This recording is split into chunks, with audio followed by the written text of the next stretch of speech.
Voting की जो तरीका होती है वो फर्स्ट पोस्ट की तरह नहीं होता। फर्स्ट पोस्ट की तरह नहीं होता।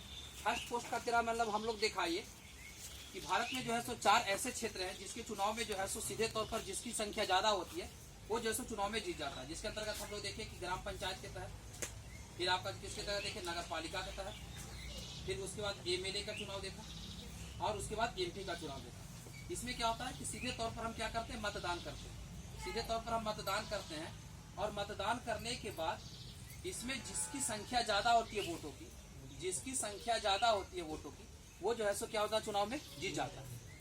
लेकिन अब इसमें जो है सो भारत के 4 ऐसे पद हैं, भारत में 4 ऐसे पद हैं जिसके मतदान की प्रक्रिया थोड़ी अलग होती है और उसको वोटों की गिनती भी अलग होती है।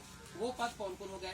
तो एक देश में हो गया प्रेसिडेंट, राष्ट्रपति, दूसरा हो गया वाइस प्रेसिडेंट, उपराष्ट्रपति, एक हो गया राज्यसभा सदस्य और एक हो गया कुछ एमएलसी। ये जो 4 लोगों का जो चुनाव होता है भारत में, इसमें जनता सीधे तौर पर चुनाव नहीं करते और इनका जो चुनाव होता है वो एकल संक्रमणीय पद्धति यानी कि एकल हस्तांतरणीय पद्धति, जिसको अंग्रेजी में हम लोग बोलते हैं सिंगल ट्रांसफरेबल वोट सिस्टम यानी एसटीवी के द्वारा होता है। लेकिन इसमें भी क्या होता है, ये जो 3 लोग हैं प्रेसिडेंट, वाइस प्रेसिडेंट और एमएलसी, इसके जो चुनाव होते हैं इसमें जो है सो जो बैलेट पेपर अपनाया जाता है वो जो है सो सीक्रेट बैलेट पेपर होता है। सीक्रेट बैलेट पेपर यानी सीक्रेट बैलेट पेपर कहने का मतलब ये हुआ, सीक्रेट बैलेट पेपर कहने का मतलब हो गया कि जो मतदान कर रहा है वो इस बात का जो है जानकारी नहीं देगा या उसके बारे में ये पता नहीं चलेगा कि वो किसे वोट दे रहा है।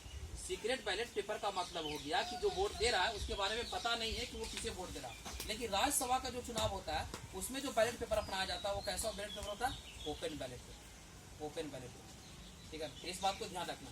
राज्यसभा के सदस्य के चुनाव में जो है सो ओपन बैलेट पेपर और ये 3 लोगों के चुनाव में जो है सो सीक्रेट बैलेट पेपर। यानी ये जो 4 पदों का चुनाव होता है इसमें जनता सीधे तौर पर मतदान नहीं करती बल्कि जनता द्वारा जो चुने गए प्रतिनिधि हैं वे लोग इसमें मतदान करते हैं।